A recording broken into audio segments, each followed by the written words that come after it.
I am Santosh. Welcome to I S Sutra. दोस्तों, आज का जो मोटिवेशनल कोट है इसमें बहुत ही शानदार बात बोली गई है। इसमें बोला गया है, behind every successful man there is a lot of unsuccessful years. मतलब जब भी आप सक्सेसफुल हो जाते हैं तो उसके पीछे एक जो अनसक्सेसफुल आप जब होते हैं बहुत बार, मतलब कोई एग्ज़ाम, लेट से कि कोई एग्ज़ाम आप क्वालिफाई करते हैं, उसको उसके बाद आपको गवर्नमेंट जॉब जब मिल जाती है, उसके बाद आपके पीछे एक अनसक्सेसफुल स्टोरी होती है जहाँ पे आपने कोई एग्ज़ाम दिया, उसमें प्री नहीं क्लियर किया, दूसरा एग्ज़ाम दिया उसमें मेंस नहीं क्लियर किया, तीसरे एग्ज़ाम में फिर इंटरव्यू नहीं क्लियर किया, और फाइनली इस मुकाम पे आप पहुँचते हैं जहाँ पे आप वो एग्ज़ाम पूरे क्वालिफाई करके फाइनली उस गवर्नमेंट जॉब पे आप पहुंचते हैं। तब वही बात बोली जा रही है कि बिहाइंड एवरी सक्सेसफुल मैन, उसके पीछे एक अनसक्सेस पर्सन की एक स्टोरी होती है जो बहुत साल मेहनत करके उस सक्सेस को अचीव करता है। तो दोस्तों, ये था आज का मोटिवेशनल कोट। चलता हूँ पहली न्यूज़ की तरफ। यहाँ पे ले लेता हूँ कोरोना अपडेट। अगर बात करें वर्ल्ड के अंदर तो इस समय 1,15,56,788 कोरोना पॉजिटिव केसेस निकल के आ चुके हैं। अगर आप देखें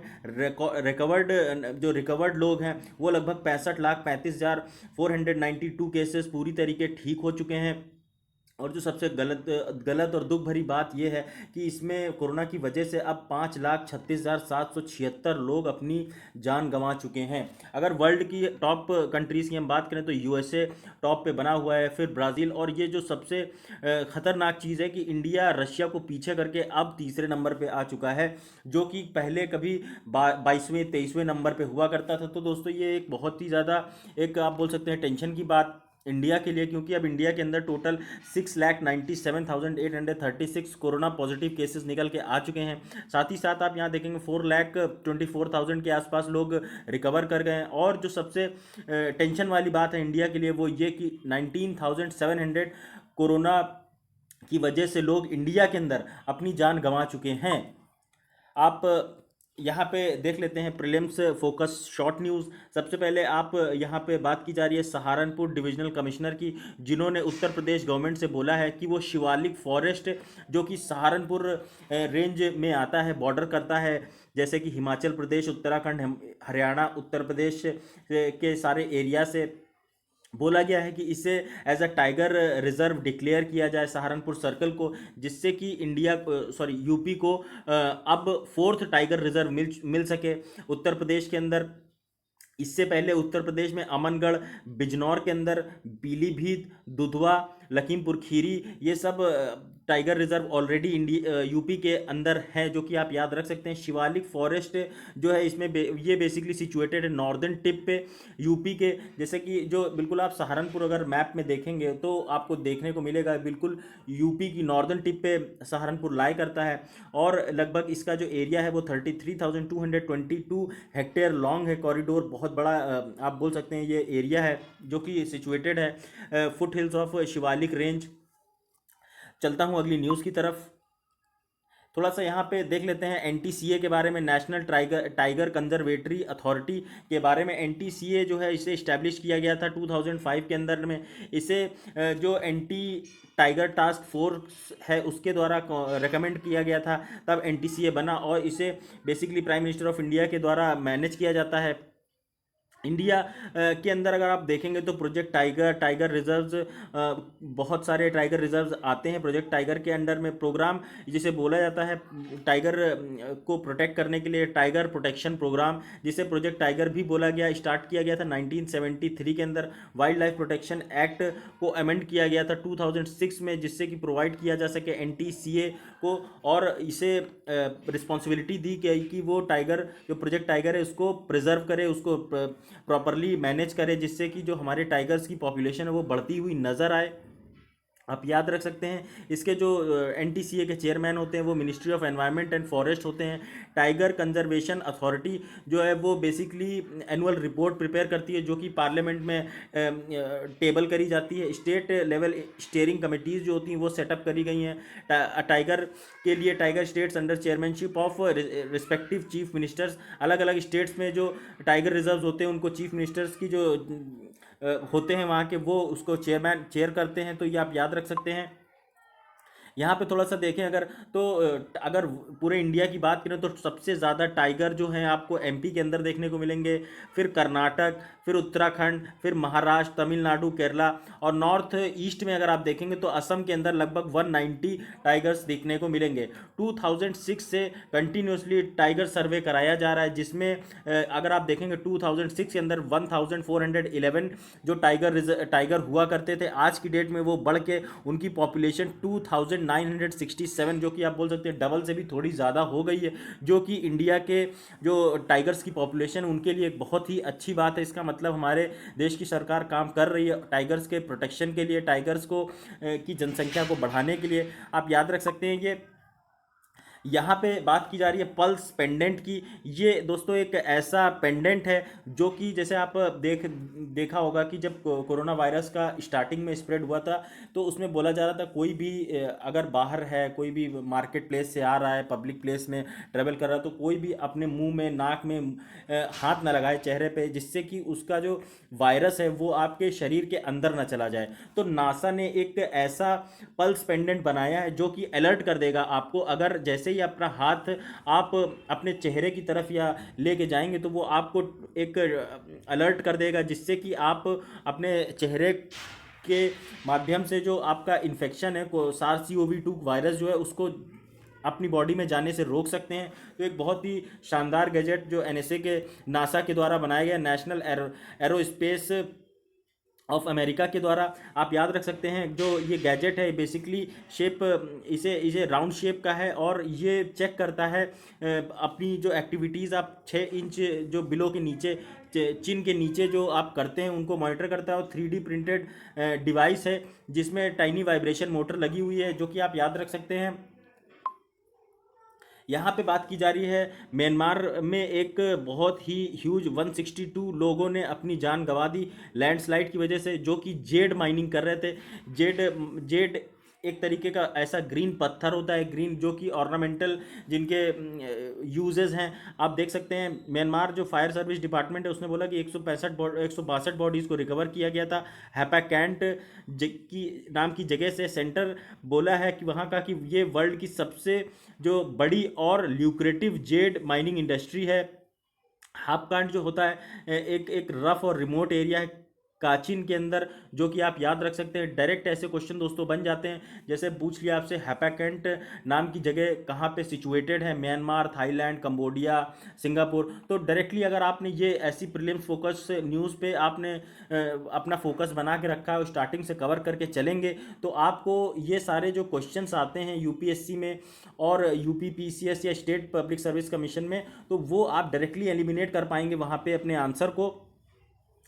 तो थोड़ा सा और जान लेते हैं इसके बारे में। ये जो है हैपाकैंट, ये उयू रिवर के पास सिचुएटेड है और फेमस है अपनी जेड माइंस के लिए। जेड जो है बेसिकली एक ऑर्नामेंटल मिनरल है जिसमें जो कि ग्रीन वैराइटीज़, इसमें ग्रीन वैराइटी स्टोन देखने को मिलते हैं। आप देख सकते हैं इसमें जो नेफ्राइट, इसको ये एक ऐसा मिनरल है जिसमें सिलिकेट ऑफ कैल्शियम, मैग्नीशियम और एम्फीबोल ग्रुप ऑफ मिनरल्स होते हैं। जेडाइट जो है सिलिकेट ऑफ सोडियम, एल्यूमिनियम और पायरोक्सिन ग्रुप के मिनरल्स मिलते हैं। आप याद रख सकते हैं जेड आप डायरेक्ट क्वेश्चन पूछने को मिलेगा, जेड क्या है, व्हाट इज इट। तो आप ये सब चीज़ें अच्छे से पढ़िए जिससे कि आपको ज़्यादा समय तक आप इसे ध्यान रख सकें। और दोस्तों रिवाइज कंटिन्यूसली करते रहिए, क्योंकि आप revision is the key to success.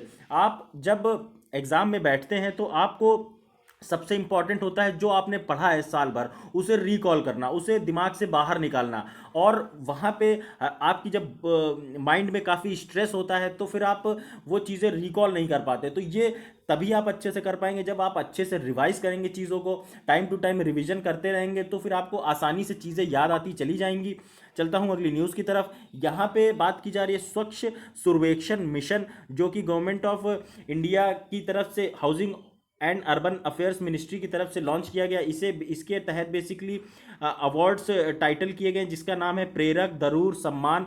इस स्वच्छ सर्वेक्षण 2021 के लिए 6th एडिशन है। ये एनुअल क्लीनलीनेस सर्वे अर्बन इंडिया का ministry of housing and urban affairs के द्वारा इसे कंडक्ट किया जाएगा। प्रेरक दौर सम्मान जो है ये एक तरीके का, इसमें 5 सब कैटेगरीज रखी गई हैं: दिव्य, अनुपम, उज्ज्वल, उदित, आरोही, ये सारी चीज़ें हैं जो आप याद रख सकते हैं। टॉप 3 जो सिटीज़ हैं उनको रिकॉग्नाइज़ किया जाएगा इसके रिजल्ट के अकॉर्डिंगली। जो डिपार्चर आप देखेंगे जो पॉपुलेशन कैटेगरी है इसमें, वो उस हिसाब से इसको कैटेगराइज किया जाएगा 6 इंडिकेटर्स के बिहाफ पे, जिससे कि इसे देखा जा सके। जो segregation of waste into wet, dry and hazard categories, जो भी वेस्ट है उसको कैसे कलेक्ट किया जा रहा है, कैसे प्रोसेस किया जा रहा है, ये सारी चीज़ों को, सारी इंडिकेटर्स को ध्यान में रखते हुए ये अवार्ड्स दिए जाएंगे दोस्तों। तो आप ये इसका एक मोटा मोटा चीज़ जिस्ट याद रख सकते हैं कि बेसिकली स्वच्छ सर्वेक्षण मिशन क्लीनलीनेस से रिलेटेड है, इसकी मिनिस्ट्री है हाउसिंग एंड अर्बन अफेयर्स, और इसमें अभी प्रेरक दौर सम्मान नाम से एक कैटेगरी अवार्ड के लिए करी गई है, जिसमें अवार्ड्स दिए जाएंगे इस कैटेगरी में। बस इतनी चीज़ें हैं, बहुत ज़्यादा आपको घुसने की ज़रूरत नहीं है, क्योंकि बहुत सारी स्कीम्स होती हैं, आप ऐसे सारी स्कीम्स को नहीं याद रख सकते। तो आप हर स्कीम के बारे में एक रफ आइडिया ज़रूर रखिए कि क्या स्कीम का बेसिक मतलब है। यहाँ पे बात की जा रही है अडल्ट्री। अडल्ट्री मतलब दोस्तों सिंपली अगर मैं आपको बताऊँ आसान भाषा में, तो लेट्स से कि ये ए पर्सन है, ये बी पर्सन है, ये सी पर्सन है।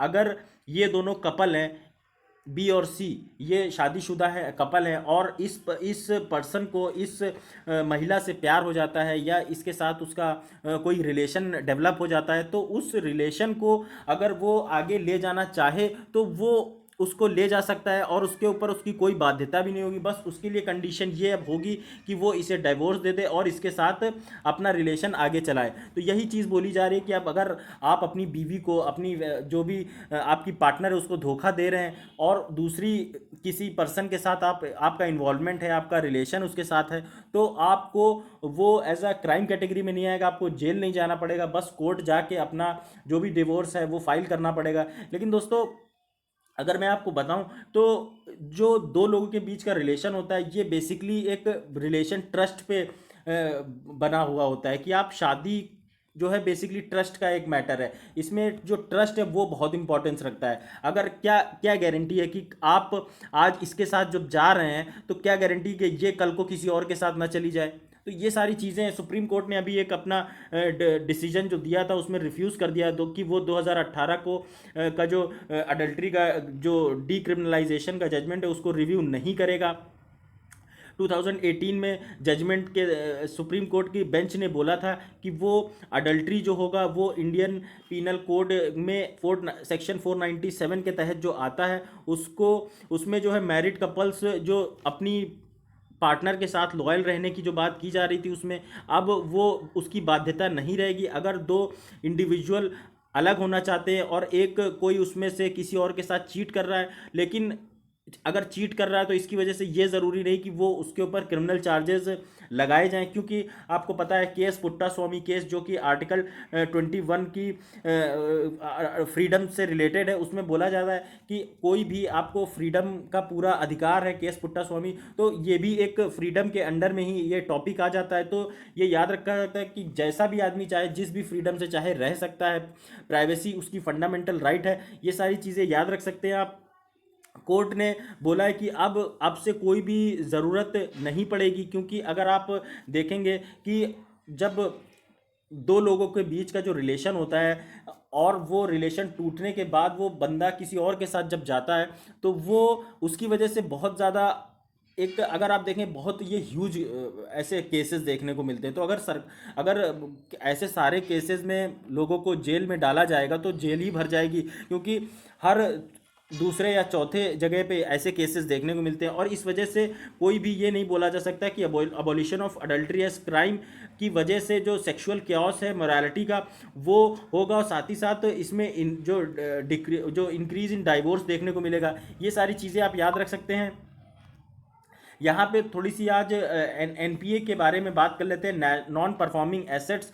नॉन परफॉर्मिंग एसेट्स क्या होते हैं अगर मैं आपको समझाऊं? Non performing asset basically bank जो किसी को बंदे को लोन देता है, तो ये जो लोन होता है ये इसका एक लोन रीपे करने का एक पर्टिकुलर टाइम पीरियड होता है कि आप टाइम टू टाइम 1 से 10 तारीख के बीच में किस्त देते रहें, अगले 5 सालों तक आपका ये प्रॉपर ये लोन अदा हो जाएगा। लेकिन अगर ये जो लोन रीपे करने की जो प्रोसेस है, इसमें जब आप बोल सकते हैं ढिलाई बरतता है ये बंदा, तो इसको टाइम टू टाइम वो लोन की किस्त नहीं देता है, और उसके बाद एक टाइम के बाद वो अपने आप को ये बोल देता है कि अब मैं ये लोन नहीं दे पाऊंगा क्योंकि मेरा बिजनेस ठप पड़ गया है, और अपने आप को दिवालिया घोषित कर देता है।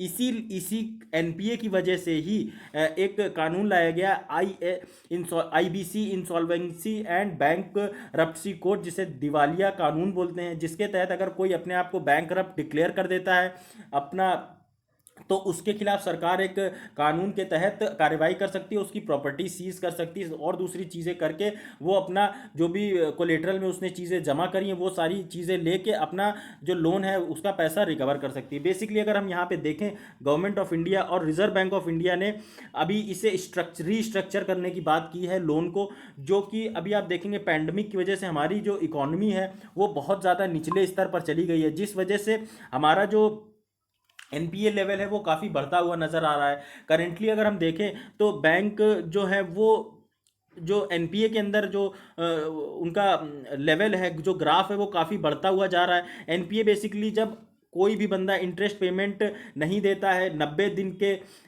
दिन तक, तो वो एनपीए के तहत आ जाता है। गवर्नमेंट ऑफ इंडिया बोल रही है, कंसिडर कर रही है कि अगर एक बार रीस्ट्रक्चरिंग की जो प्रोसेस है वो स्टार्ट हुई तो जो इसे काफ़ी समय तक एक्सटेंड करना पड़ेगा, क्योंकि बहुत ज़्यादा ह्यूज लेवल पे लोगों का एनपीए निकल के आ रहा है। क्योंकि जब लोग अभी लॉकडाउन के अंदर थे तो कोई भी इकोनॉमिक एक्टिविटी नहीं चल रही थी, जिस वजह से कोई भी अपना लोन की जो किस्त है वो रीपे नहीं कर पा रहा था, क्योंकि उनके पास जब पैसा आएगा नहीं तो वो पैसा देंगे कैसे। बेसिक चीज़ यही है। आप यहाँ पे अगर मैं आपको बताऊं रीस्ट्रक्चरिंग ऑफ लोन्स क्या होती है, रीस्ट्रक्चरिंग ऑफ लोन्स, तो रीस्ट्रक्चरिंग ऑफ लोन्स बेसिकली ये एक ऐसी प्रोसेस है जिसमें लोन के टर्म्स हैं उनको मॉडिफाई किया जाता है। उनको जैसे कि आप देखेंगे, जैसे जो रीपेमेंट का जो पीरियड है उसे चेंज कर दिया जाता है। मतलब 5 साल में मान लीजिए आपको ये लोन रीपे करना है तो उसको बढ़ा के 8 साल कर दिया गया या 7 साल कर दिया गया। तो ये सारी चीज़ें, इससे सहूलियत मिलती है जो लोन जो रीपे करता है उसको। उसके बाद रीपेबल सम, मान लीजिए आपको 8,000 रुपये किस्त देनी है या 10,000 रुपये किस्त देनी है, उसको घटा के 5,000 कर दिया गया। इससे आपको भी सहूलियत मिलती है और बैंक को भी सहूलियत मिलती है कि आप उस बैंक को कम पैसा भी दे रहे हैं और वो बैंक को भी संतुष्टि है, चलो आ तो रहा है पैसा। ये बेसिक चीज़ है। नंबर ऑफ इंस्टॉलमेंट्स घटा दी जाती हैं, रेट ऑफ इंटरेस्ट कम कर दिया जाता है, roll over of credit facilities देखने को मिलती हैं, सैंक्शन ऑफ एडिशनल क्रेडिट, मतलब एक्स्ट्रा लोन एनपीए होने के बावजूद भी एक्स्ट्रा लोन दिया जा सकता है जिससे कि वो अपनी बिजनेस को और ज़्यादा बूस्ट कर सके। ये सारी चीज़ें एनहांसमेंट ऑफ एग्जिस्टिंग लिमिट्स देखने को मिलती हैं। इससे रीस्ट्रक्चर ये प्रोसेस है जिससे लोन्स को रीस्ट्रक्चर किया जाता है।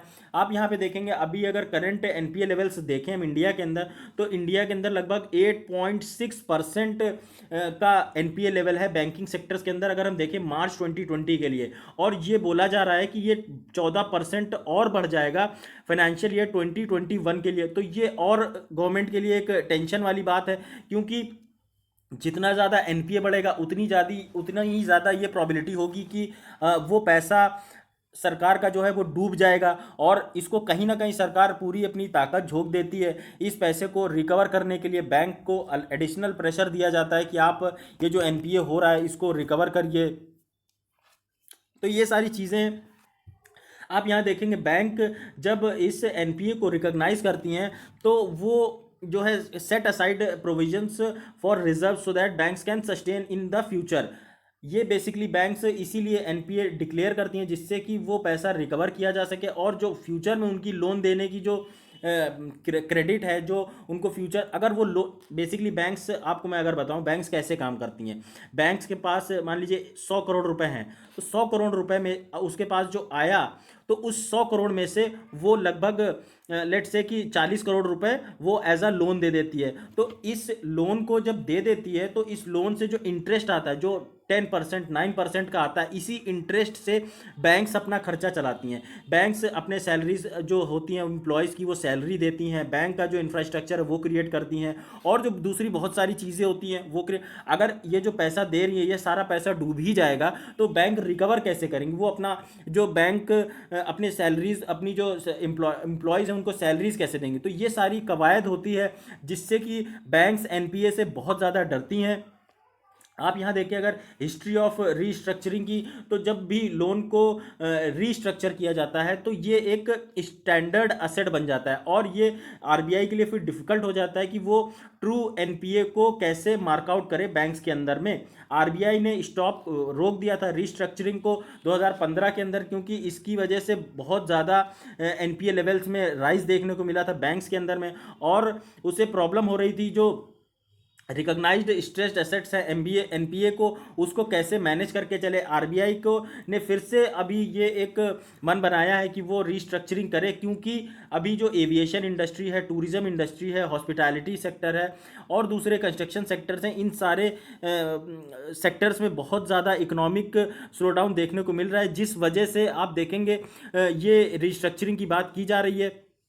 अभी अगर आप देखें, पैंडमिक जो है वो उसकी वजह से हमारी इकॉनमी वर्स्ट हिट हुई है, और आज की डेट में बहुत ज़्यादा ज़रूरी है कि हम इन सारे सेक्टर्स को हेल्प प्रोवाइड करें, जिससे कि वो अपना रिवाइव कर सके, और फ्यूचर में अपने जो भी उनके पेंडिंग लोन्स हैं उनको जब रिवाइव करेंगे अपने आप को, तभी तो वो लोन पे कर पाएंगे। बेसिक चीज़ यही है।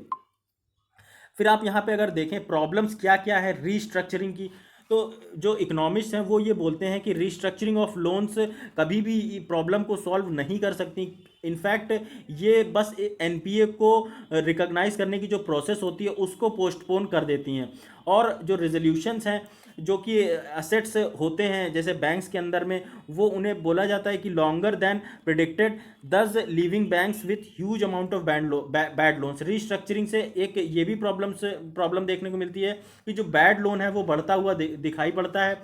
अब अगर देखें आपकी करेंटली बैंक्स जो हैं वो सिर्फ और सिर्फ 1% एनपीए ही घटाने में कामयाब रही हैं फाइनेंशियल ईयर 1920 की अगर आप देखें उसके कंपैरिजन में, तो अभी ड्यू टू पैंडमिक इस समय और ज़्यादा ये डिफ़िकल्ट हो जाता है कि वो रिकवर करें इस एग्जिस्टिंग एनपीए को, और ये जो ह्यूज नॉन परफॉर्मिंग एसेट्स होते हैं ये रेजिस्ट करते हैं लेंडिंग एक्टिविटी। मतलब जब एनपीए किसी बैंक के का ज़्यादा होगा, अगर उसका कर्जा ज़्यादा होगा बैंक का, तो वो जो उसकी लेंडिंग कैपेबिलिटी होगी, मान लीजिए लोन देने की जो उसकी क्षमता है, उस क्षमता में कमी देखने को मिलती है। अगर उसके पास 40 करोड़ की, मान लीजिए कि उसका लोन वो एनपीए डिक्लेयर हो गया, वो पैसा वापस रिकवर होके नहीं आ रहा है, उससे कोई इंटरेस्ट नहीं आ रहा है, कोई भी रिकवरी नहीं है, तो ये आगे कैसे लोगों को लोन फ्यूचर में देगी, जिससे जो यही बेसिक कमाई का जरिया होता है किसी बैंक का। तो ये सारी चीज़ें हैं, इसको ये सारी प्रॉब्लम्स ही रिस्ट्रक्चरिंग से रिलेटेड जो कि आप याद रख सकते हैं, डायरेक्ट ऐसे क्वेश्चन बन जाते हैं। नॉन परफॉर्मिंग एसेट्स एक इकोनॉमी का एक बहुत ही इंपॉर्टेंट टॉपिक है जो आपको हमेशा न्यूज़ में देखने को मिल जाएगा। यहाँ पे बात कर लेते हैं थोड़ा सा ऑयल प्रोडक्शन की। ऑयल प्रोडक्शन अगर हम बात करें तो इंडिया के अंदर आप देखेंगे तो इंडिया लगभग 12% अपना जो ऑयल प्रोडक्शन है, क्रूड ऑयल है, वो खुद से प्रोड्यूस करता है, और जो 88% ये क्रूड ऑयल है वो अपनी नीड का वो एक्सपोर्ट मतलब इंपोर्ट करके लाता है दूसरे देशों से। जैसे कि आप देखेंगे मिडिल मिडिल एशिया से, और आप देखेंगे सऊदी अरेबिया से, ईरान से, इराक से, और जो थोड़ी अफ्रीकन कंट्रीज़ है वहाँ से। फिर आप थोड़ा सा आप देखेंगे वो पार्ट नॉर्थ अमेरिका से, वेनेजुएला वगैरह से। ये सारे देशों से हम बेसिकली क्रूड ऑयल इंपोर्ट करते हैं, लेकिन यहाँ बेसिक फोकस दिया जा रहा है लोकल क्रूड ऑयल पे। तो यहाँ पे बात कर लेते हैं कि जो डोमेस्टिक प्रोडक्शन है वो काफ़ी कम है हमारे देश के अंदर में। इंडिया जो है क्रूड ऑयल प्रोडक्शन जो है उसका काफ़ी कम होता हुआ नज़र आ रहा है, और कंटिन्यूसली डिक्रीज़ कर रहा है, क्रूड ऑयल प्रोडक्शन कम हो रहा है 2012 से अगर हम कंपेयर करें तो आप देखेंगे इंडिया में जो कंपाउंडेड एनुअल रेट है क्रूड ऑयल प्रोडक्शन का, वो लगभग 2.1% की दर से कम हो रहा है, और ये 2012 से कंटिन्यूसली होता चला जा रहा है। इसकी वजह से हमें क्या करना पड़ रहा है, अपना इंपोर्ट जो है क्रूड ऑयल का वो दूसरे देशों से बढ़ाना पड़ रहा है, और इसी वजह से जो हमारा करंट अकाउंट डेफिसिट है वो कहीं ना कहीं डायरेक्टली अफेक्ट होता है। क्योंकि आप देखेंगे जब हम बाहर से कोई चीज़ ज़्यादा इंपोर्ट करके लाएंगे तो हमारा करंट अकाउंट डेफिसिट जो है वो बढ़ता हुआ नज़र आता है। करंट अकाउंट डेफिसिट बेसिकली क्या होता है, जब हम कोई चीज़ इंडिया से एक्सपोर्ट करते हैं और जब हम कोई चीज़ इंपोर्ट करते हैं। तो क्या होता है कि जब हम एक्सपोर्ट करते हैं तो हमें पैसा मिलता है, जब हम इंपोर्ट करते हैं तो हम पैसा देते हैं। तो उसी पैसे को का जो बेसिकली आप देखेंगे जो डिफरेंस है, उस डिफरेंस की वजह से करंट अकाउंट डेफिसिट जो है वो बढ़ता हुआ नजर आता है, क्योंकि हम इंपोर्ट ज़्यादा करते हैं। थोड़ा सा अगर मैं बताऊं आपको क्रूड ऑयल के बारे में, तो क्रूड ऑयल बेसिकली इसको बोलते हैं कच्चा तेल। कच्चा तेल सबसे ज़्यादा हम लोग जब इंपोर्ट करते हैं तो उससे बेसिकली मोटा मोटा अगर मैं आपको बताऊं तो पेट्रोल, डीजल, जो एयरप्लेन के जहाज, एरोप्लेन के आप जिसे जहाज बोलते हैं, मिट्टी का तेल, वैसलीन और जो दूसरे प्रोडक्ट्स होते हैं वो सारे बनाए जाते हैं। और ये जो है बहुत ही ज़्यादा हमारी देश की इकोनॉमी में एक बहुत ही बड़ा इंपॉर्टेंट रोल प्ले करते हैं, क्योंकि हमारी जो जीडीपी है उसमें कोर सेक्टर अगर आप देखेंगे तो कोर सेक्टर में रिफाइनरी प्रोडक्ट्स का एक बहुत ही एक ह्यूज परसेंटेज देखने को मिलेगा, जो कि आप याद रख सकते हैं। यहाँ पे अगर मैं आपको बताऊं क्रूड ऑयल हमारे देश के अंदर सबसे जो घटने का जो सबसे बड़ा कारण है वो क्या है, क्योंकि आप देखेंगे इंडिया में जो ऑयल वेल्स हैं जिसे आप बोलते हैं तेल के कुएं, वो काफ़ी पुराने हो चुके हैं। आप असम में देखें अगर डिब्रूगढ़ में, तो डिब्रूगढ़ के जो कुएं हैं, जो तेल के कुएं हैं वो काफ़ी पुराने हैं। और उन पुराने कुओं से अब उस क्वांटिटी में तेल नहीं निकलता है जो पहले निकला करता था। इसी वजह से जो उनकी प्रोडक्टिविटी है अब बहुत ज़्यादा कम हो गई है टाइम के साथ में। और अभी आप अगर देखेंगे कोई लेटेस्ट ऐसी नई टेक्नोलॉजी, नई डिस्कवरी नहीं हो रही जिससे कि अलग अलग जगह पे प्रोडक्शन स्टार्ट किया जा सके, जिससे कि हमारा जो क्रूड ऑयल इंपोर्ट है उसको हम घटा के हम क्रूड ऑयल ज़्यादा से ज़्यादा खुद से ही प्रोड्यूस कर सकें। इंडिया का जो अपस्ट्रीम सेक्टर है जो कि रिलेटेड है exploration and production of crude oil से, वो डोमिनेट करता है स्टेट ओन्ड कंपनीज के द्वारा, जैसे ओएनजीसी आप देखेंगे, ऑयल इंडिया लिमिटेड, और ये सारे जो हैं स्टेट ओन्ड कंपनीज होते हैं। और इसमें जो सबसे आप बोल सकते हैं दिक्कत वाली बात यह है कि इसमें प्राइवेट प्लेयर्स का जो रोल है वो काफ़ी कम देखने को मिलता है, क्योंकि जब प्राइवेट प्लेयर्स मार्केट में आते हैं तो वो उनकी वजह से एक कंपटीशन लेवल बढ़ता हुआ देखने को मिलता है। साथ ही साथ अगर आप देखेंगे तो जो ये प्राइवेट प्लेयर्स होते हैं ये अपनी नई नई टेक्नोलॉजीज़, नए नए इनोवेशन के माध्यम से अपना प्रोडक्शन जो है वो कहीं ना कहीं ह्यूजली बूस्ट करते हैं, और जिस वजह से वो एक प्रॉफिट जनरेट करने में कामयाब रहते हैं। तो ये सारी चीज़ें, उसके बाद लैक ऑफ एफिशिएंसी देखेंगे, कंपटीशन जो मैंने आपको बताया अपस्ट्रीम सेक्टर के अंदर, ये सारे भी जो है इन्हीं की वजह से ज़्यादा कम ऑयल प्रोडक्शन देखने को मिलता है हमारे देश के अंदर में। तो यहाँ पे देख लेते हैं why there are not many, क्यों हमारे जो ऑयल प्रोडक्शन मार्केट में प्राइवेट प्लेयर्स नहीं है। इसका जो बेसिक रीज़न मैं अगर आपको बताऊं तो वो ये है कि हमारे देश की जो बिडिंग, और मान लीजिए आपको मैं बताऊं टेंडर निकाला गया कि यहाँ पे असम के अंदर में ऑयल प्रोडक्शन, ये कोई फील्ड है यहाँ पे तेल प्रोड्यूस करना है, इसके लिए बिडिंग हुई, अलग अलग प्राइवेट एंटिटीज़ ने टेंडर डाले। टेंडर डालने के बाद मान लीजिए ये 2020 चल रहा है, 20 में इन्होंने टेंडर डाले और ये इनका किसी कंपनी को प्रोजेक्ट अलॉट हो गया। तो इसके बाद जो पूरा क्लियरेंस होते होते इन्हें 5 से 6 साल, 5 से 7 साल का टाइम लग जाता है, तब जाके इन्हें उनको परमिशन मिलती है कि वो वहाँ पे तेल प्रोड्यूस कर सकें। तो 5 से 7 का ये टाइम होता है, इस बीच में जो वो उसका जो कॉस्ट होती है वो काफ़ी बढ़ चुकी होती है, क्योंकि उसने जो टेंडर डाला था वो 7 साल पहले डाला था और उस समय कॉस्ट कुछ और थी क्रूड ऑयल की, और आज की डेट में कॉस्ट कुछ और है। इस समय नई टेक्नोलॉजी है, महंगी प्रोडक्ट्स हो जाएंगे बाय दैट टाइम। तो ये सारी चीज़ें हैं, इसी वजह से आप देखेंगे जो प्राइवेट प्लेयर्स हैं वो उनकी जो है प्रेजेंस काफ़ी कम देखने को मिलती है, क्योंकि delay in identifying tendering oil box, जो मैंने आपने बताया, इन्वायरमेंटल क्लियरेंसेस, इसमें बहुत ज़्यादा टाइम लग जाता है, स्टेट्स जल्दी क्लियरेंस नहीं देते हैं, अपनी मनमानी दिखाते हैं इसमें। तो ये सारी चीज़ें, साथ ही आप देखेंगे कि जो ऑयल डेवलपमेंट प्लान होता है वो डायरेक्टरेट जनरल ऑफ हाइड्रोकार्बन्स के द्वारा भी बहुत ज़्यादा डिले किया जाता है, क्योंकि बहुत सारे इसमें सर्वेस किए जाते हैं कि वहाँ के एनवायरनमेंट पे क्या असर पड़ेगा, वहाँ की वाइल्ड लाइफ, वहाँ के फ्लोरा फाउना पे क्या असर पड़ेगा। तो ये सारी चीज़ों की जो वजह से काफ़ी डिले देखने को मिलता है। जो इसमें जो सबसे खतरनाक चीज़ जो मैंने आपको बताई, 5 से 7 साल का जो टाइम लगता है, ये किसी भी मतलब पर्सन के लिए, अगर वो मान लीजिए आज की डेट में इन्वेस्ट कर रहा है कहीं पे, अगर उस पैसे का जो कमाई करने, जो जिस चीज़ के लिए उसने पैसा लगाया उसकी कमाई जो उसे उसको 7 साल बाद शुरू होगी, तो वो क्यों उसमें ज़्यादा कूदेगा। वो आज ही पैसा लगाएगा, कल से कमाना स्टार्ट कर देगा। तो सीधी सीधी ये प्राइवेट एंटिटीज़ तो बेसिकली वो प्रॉफिट पे ही काम करती हैं कि पैसा लगाया तुरंत उनको पैसा प्रॉफिट जनरेट होने लगे। तो ये सारी चीज़ें नहीं होती हैं, इस वजह से जो प्रोजेक्ट है वो हिंडर होता है। तो इस वजह से प्राइवेट प्लेयर्स जो होते हैं वो काफ़ी कम इसमें अपना इन्वेस्टमेंट दिखाते हैं, और इसी वजह से सबसे ज़्यादा वर्स्ट कंडीशन और हो जाती है हमारे देश के अंदर। यहाँ पे अगर देखें कि गवर्नमेंट को क्या कुछ चीज़ों पे फोकस करना चाहिए जिससे कि हमारी जो ऑयल प्रोडक्शन है, लोकल ऑयल प्रोडक्शन, वो बढ़ सके। गवर्नमेंट ऑफ इंडिया अभी OALP यानी कि ओपन एक्रिएज लाइसेंसिंग प्रोग्राम लेके आई है, जिसके तहत वो प्राइवेट प्लेयर्स को अलाउ करेगी बिड करने के लिए, ब्लॉक्स के लिए जहाँ पे भी तेल के अनुमान है कि वहाँ पे तेल होगा, वो ऑटोमेटिकली इसमें बिड कर सकते हैं बिना गवर्नमेंट की कोई अप्रूवल। मतलब गवर्नमेंट चाहे वहाँ के लिए टेंडर निकाले ना निकाले, उन्हें अगर वहाँ के लिए बिड करना है तो डायरेक्टली बिड कर सकते हैं। ये एक अच्छा इनिशिएटिव है सरकार के द्वारा।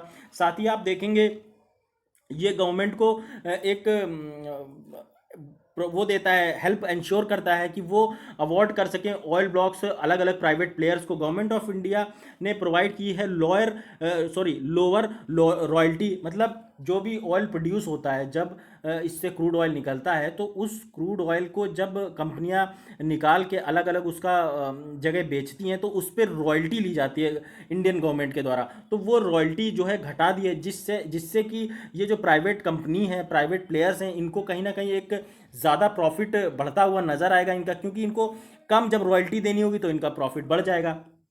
आप यहाँ देख सकते हैं ऑयल सेस इसमें छूट दी जाएगी जब प्रोडक्शन किया जाएगा ऑयल का। प्राइवेट प्लेयर्स ने बोला है कि वो जो रिलैक्सेशन दे सरकार, क्योंकि अभी जो ग्लोबल क्रैश देखने को मिला ऑयल क्रूड ऑयल के उसमें, मतलब पूरे वर्ल्ड में अगर आप देखेंगे तो क्रूड ऑयल जो अब कच्चा तेल जो है वो इस समय सबसे कम रेट में चल रहा है, सबसे सस्ता क्रूड ऑयल। क्योंकि आपको थोड़ा समय अगर बताऊं थोड़ा बैकग्राउंड के बारे में, तो ओपेक और रशिया के बीच की जो तनातनी है, उस वजह से पूरे जो कच्चा तेल है वो बहुत ज़्यादा ह्यूज उसका प्रोडक्शन हो गया, जिस वजह से उसकी जो इंटरनेशनल मार्केट में उसकी कीमत काफ़ी कम हो गई। और यही रीज़न है कि वो जो क्रूड ऑयल है वो काफ़ी इस समय लो प्राइस में चला। लेकिन उसके इन सब के बावजूद हमारे देश की जो सरकार है वो पेट्रोल डीजल की पैसों में कोई भी कमी नहीं कर रही है, और अपना जो रेवेन्यू जनरेट करने का कोई भी मौका नहीं छोड़ रही है।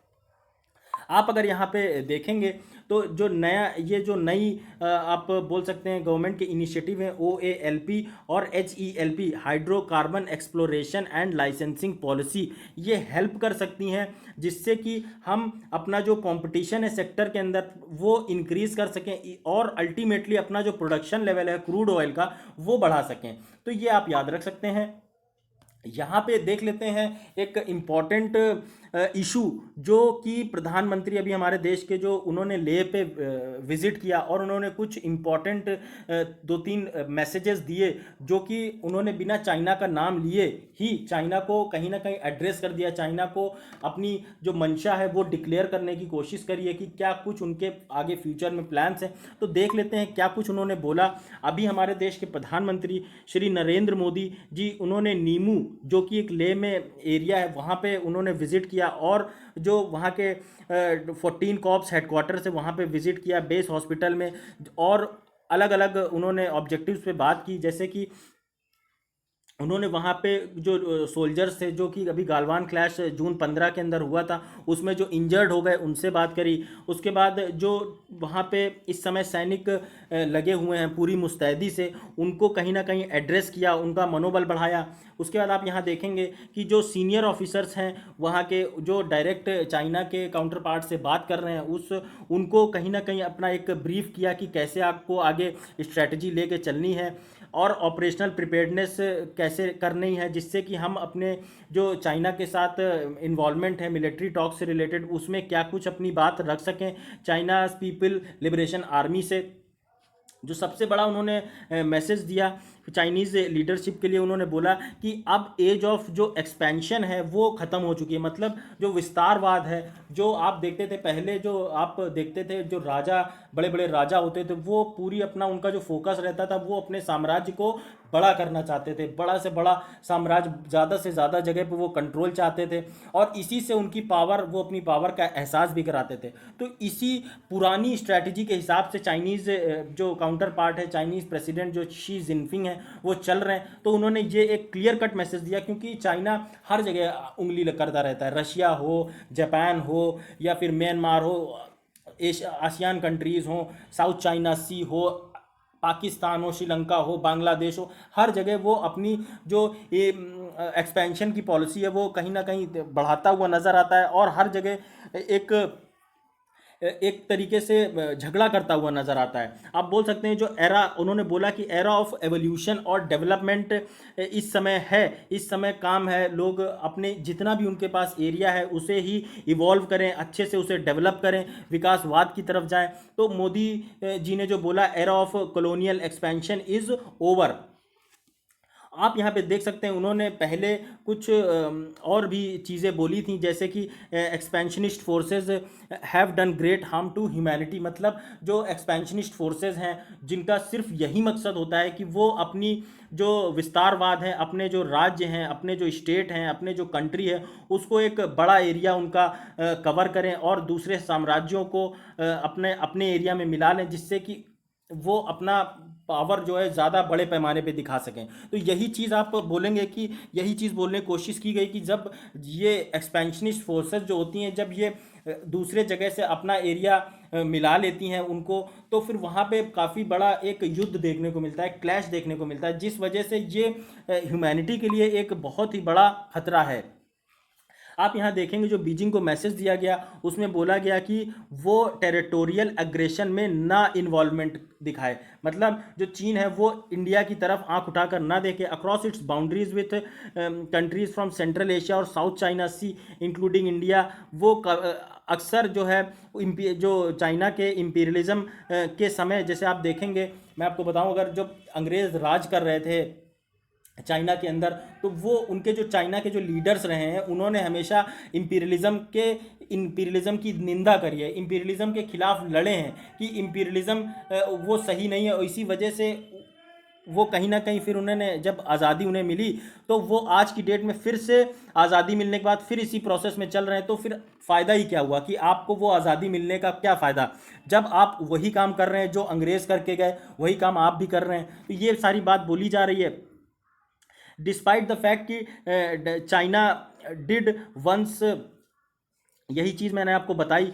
आप देखेंगे प्राइम मिनिस्टर जो हैं उन्होंने दूसरे कंट्रीज से भी बात करी है, अपने जो पीस और ब्रेवरी की बात वो बताई है लोगों को, कि इंडिया तब तक कोई बड़ा एक्शन वॉर फ्रंट में नहीं जाएगा जब तक उसके सारे डिप्लोमेटिक ऑप्शंस जो हैं वो एग्जॉस्ट नहीं हो जाते। मतलब जब बाइलेटरली हमारे जो भी चाइना से बात करने का सारे वो विकल्प ख़त्म हो जाएंगे, दूसरे देशों के थ्रू जो हम किसी भी कंट्री को कहीं ना कहीं अपनी बात मनवाने के लिए जो बोलते हैं कि वो आप प्रेशर डालिए उस पर, जैसे यूएन से हम बोल सकते हैं वो प्रेशराइज करे चाइना को, और रशिया, अमेरिका, ये सारे जब देश से हमारी जो पूरी डिप्लोमेसी है वो कहीं ना कहीं जब ख़त्म हो जाएगी, उसके बाद ही हम किसी एक्शन के लिए प्लान करेंगे। तो ये एक इम्पॉर्टेंट मैसेज दिया गया हमारे देश के प्रधानमंत्री के द्वारा, ड्यू टू, और जो हमारी जो डोमेस्टिक ऑडियंस है उसको भी एक सिग्निफिकेंट मैसेज दिया गया, और बोला गया कि गवर्नमेंट का जो डिटर्मिनेशन है वो line of action of control पे पूरी तरीके फोकस बना हुआ है, और जो नेशनल प्रायोरिटीज़ हैं इंफ्रास्ट्रक्चर और इकोनॉमिक डेवलपमेंट से रिलेटेड, वही उसके लिए ज़्यादा इम्पॉर्टेंट हैं। आप यहाँ पे देखेंगे कि जो मोदी जी ने फाइनली अपने सोल्जर्स को जो मनोबल बढ़ाया, उनको उनकी वीरता के बारे में समझाया कि कैसे जो उनकी वीरता के अलग अलग जो अलग किस्से हैं, जिससे कि इंडिया की हमेशा से जो हमारे देश के सैनिक हैं वो सोवरेनिटी और इंटीग्रिटी को प्रोटेक्ट करते हुए आए हैं। तो उस बारे में उन्होंने बात की, जिस वजह से उनका काफ़ी जो मनोबल बढ़ा, और उन्होंने बोला कि जो भी लोग इंगेज थे clashes of along LAC line of actual control, और जो हमारे 20 जवान वीर गति को प्राप्त हो गए, उनको उन्होंने कहीं ना कहीं उनको एक श्रद्धांजलि दी। और आप देख सकते हैं जो 3 एस्पेक्ट्स इन्होंने मोदी जी ने बोले हैं जो सबसे ज़्यादा इम्पॉर्टेंट, के ये काफ़ी एक वेलकम स्टेप बोला जा सकता है, क्योंकि बिना चाइना का नाम लिए बहुत कुछ इन्होंने चाइना को बिना बोले बिना नाम लिए समझा दिया है और अपनी मंशा जो है वो क्लियर कर दी है। प्राइम मिनिस्टर का जो डिसीजन था ट्रूप्स जो एलएसी में जाने का, वो काफ़ी सही टाइम पे किया गया, क्योंकि हमारे देश की जो आप देखे होंगे आर्मी जो है वो काफ़ी एक लो लेवल फील कर रही थी जब से मोदी जी ने हमारे देश में एक आर्ग्यूमेंट एक अपना एक स्टेटमेंट दिया था जिसमें उन्होंने बोला था कि ना तो चाइना की तरफ से कोई ट्रांसग्रेशन हुआ है, ना ही इंडियन टेरिटरी में कोई घुस के आया है। इस वजह से जो आर्मी के लोग थे वो काफ़ी एक कश्मकश थे कि वो तो अपनी पूरी ताकत लगाए दे रहे हैं कि कोई किसी चाइनीज़ को अंदर घुसने ना दें, और मोदी जी ने बोल दिया कि कोई जब घुसा ही नहीं तो फिर दिक्कत क्या है। और इसका फ़ायदा भी काफ़ी उठाया गया चाइनीज़ काउंटर पार्ट के द्वारा। चाइनीज़ मीडिया में ऐसी खबरें भी चलाई गई कि देखिए हम बिल्कुल सही हैं, क्योंकि हमारा कोई सैनिक जब इंडिया के अंदर घुसा ही नहीं तब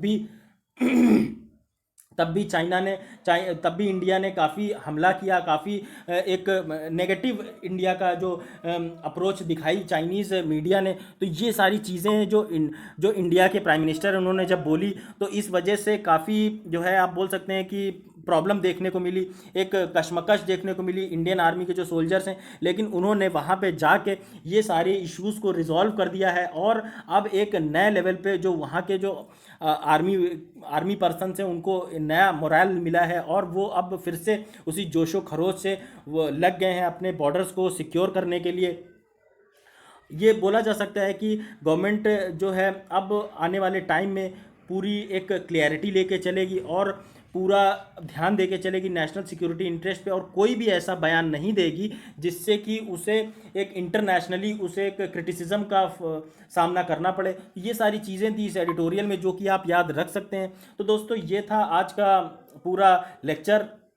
अगर आपको मेरा ये लेक्चर पसंद आता है तो please like comment share subscribe करना ना भूलिए। और अगर आपको कुछ भी लगता है कि मेरे समझाने में कमी है तो प्लीज़ फीडबैक में ज़रूर बताइए कि मैंने जो भी चीज़ नहीं सही से समझाई, तो प्लीज़ आप बताइए। मैं फिर से I will try my level best to explain that in a better way to all of you. Thank you guys, bye bye.